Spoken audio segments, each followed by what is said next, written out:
3 साल हो चुके थे बेटे को अपना घर छोड़कर विदेश में बसे हुए। इन 3 सालों में बूढ़ी माँ और ज्यादा बूढ़ी हो गई थी। 75 वर्ष की उम्र में सुलोचना देवी की याददाश्त काफी कमजोर होती जा रही थी। उन्हें रोजमर्रा की चीजें याद ना रहती, लेकिन जो उन्हें हमेशा याद रहता वह था उनका बेटा। दिन हो या रात, एक पल भी ऐसा ना होता जब उन्हें अपने बेटे की याद ना आती। दूसरी तरफ बेटा था, जो साल भर में एक आध बार अपने मां को फोन कर लिया करता और एक 2 मिनट से ज्यादा बातें भी ना किया करता। फिर भी यह बूढ़ी मां टकटकी लगाए अपने बेटे का इंतजार करती रहती। एक दिन बेटे का विदेश से फोन आया। हेलो, हेलो, सुन रही हो ना मां? अनिल बोल रहा हूं, तुम्हारा बेटा। कैसी हो मां? मैं ठीक हूं बेटा, तुम बहू और मेरा पोता कैसा है? मां ने पूछा। सब अच्छे हैं मां, मैं अगले हफ्ते गांव आ रहा हूं मां, तुम्हें लेने। अब हम सब साथ में ही लंदन में रहेंगे मां। तुम्हारी बहू कह रही थी मां को यहां पर लेकर आओ, बेचारी अकेली वहां परेशान होती होगी, बेटे ने कहा। मां की बूढ़ी सूखी आंखें आंसुओं से भीग गईं। उसके कमजोर शरीर के नस नस में खुशी की लहर दौड़ गई। बेटे और बहू का अपने प्रति प्रेम देखकर मां का मन खुशी से भर आया। बेटे ने आगे कहा, मां तैयार रहना मां, मुझे ज्यादा दिन छुट्टियां नहीं हैं। जिससे जितने पैसे लेने हैं लेकर रखना, तब तक मैं प्रॉपर्टी डीलर से बात कर लेता हूं घर के लिए। घर के लिए? मां ने पूछा। हां मां, गांव का घर हमें बेच देना पड़ेगा। अब हम साथ में ही रहने वाले हैं, तो वहां पर घर रखने का कोई मतलब नहीं है मां, बेटे ने कहा। बुढ़ापे की वजह से ठीक से चलने में असक्षम मां ने पूरे मोहल्ले में घूम घूम कर अपनी इस खुशखबरी को सबको सुनाया। सभी को खुशी हुई। सबको लगा मां जी के आखिरी दिन अपने परिवार के साथ खुशी से बीत जाएंगे। घर वापस आकर मां ने अपने घर के कोने कोने को ऐसे देखा जैसे वह अपने दूसरे बेटे को देख रही हो। देखे भी क्यों ना, उस घर को अपने बेटे से कम थोड़ी समझा था। अपने पति के साथ 40 साल यही तो बिताए थे, लेकिन अब मजबूर थी बुढ़ापे के आखिरी साल बेटे और बहू के साथ बिताना चाहती थी।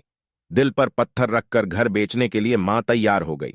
आनन फानन में बेटे ने घर को आधे दामों पर बेच दिया। मां ने ज्यादा नहीं, लेकिन जिन चीजों से दिल लगा था उन चीजों को समेटा और बेटे के साथ टैक्सी में बैठकर एयरपोर्ट के लिए चली गई। एयरपोर्ट पर आकर बेटे ने मां से कहा, मां तुम यहां बेंच पर बैठो, मैं सामान और बोर्डिंग पास की जांच कराकर आता हूं। वहां वक्त लगता है और खड़ा रहना पड़ता है, तुम्हें तकलीफ होगी, तुम यही आराम करो। मैं यूं गया और यूं आया। मां बेंच पर बैठ गई और बेटा अंदर चला गया। काफी समय हो गया, बेटा वापस नहीं लौटा। मां सोचने लगी ज्यादा भीड़ होगी इसलिए देर लग रही होगी।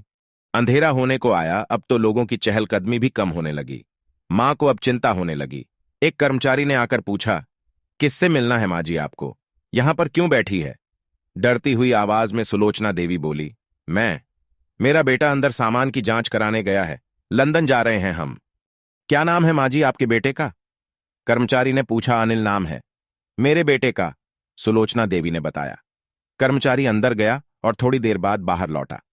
उसने सुलोचना देवी से कहा, मां जी लंदन जाने वाली फ्लाइट तो दोपहर में ही जा चुकी है और आपका बेटा भी उस फ्लाइट में बैठकर लंदन जा चुका है। अब आपके यहां बैठने का कोई मतलब नहीं है, आप भी अपने घर चली जाइए। क्या जा चुका है और मैं घर जाऊं? घर? मां की आंखों से आंसुओं के सैलाब उठने लगे। जैसे तैसे मां घर पहुंची, जो अब उसका था ही नहीं, बिक चुका था। वो वहीं बरामदे में तुलसी के पास सो गई। घर के नए मालिक को उस पर दया आई तो एक कमरा किराए से उसको दे दिया। पेंशन के पैसों से खाना और किराए का बंदोबस्त हो जाता था। दिन बीतने लगे।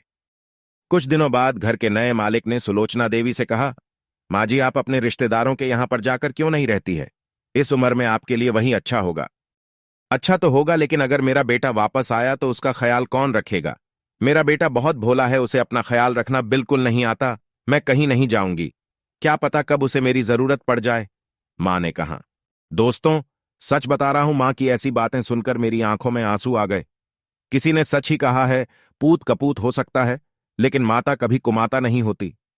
दोस्तों, आप सभी से हाथ जोड़कर विनती करता हूं, अपने माता पिता की जितनी हो सके सेवा करना, उनके साथ कभी बुरा बर्ताव मत करना और साथ में वीडियो को लाइक करें, चैनल को सब्सक्राइब कर लेना। धन्यवाद।